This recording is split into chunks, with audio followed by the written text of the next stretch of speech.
Understanding lead off. Hey there, language enthusiasts. Today, we're diving deep into the phrase, lead off. Ever come across it and wondered what it truly means? Stick around and by the end of this video, you'll know exactly how and when to use it. Lead off can be divided into two words, lead and off.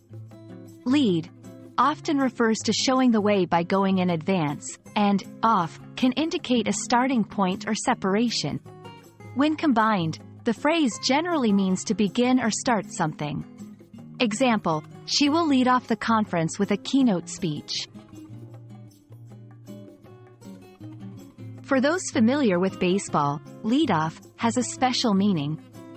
In baseball, to lead off means to be the first batter in the batting order. It can also refer to a runner's move from their base to get a better start when the pitcher pitches the ball. Example, Derek is the leadoff batter for tonight's game.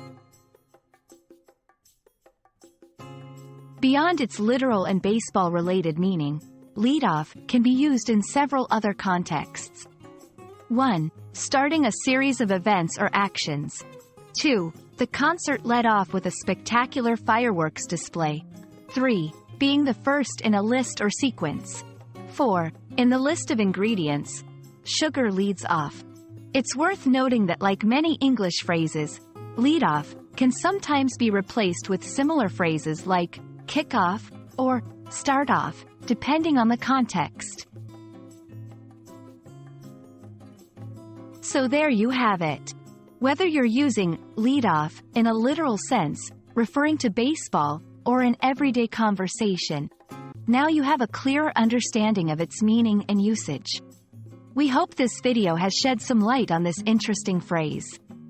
Keep learning, and remember, every phrase has a story.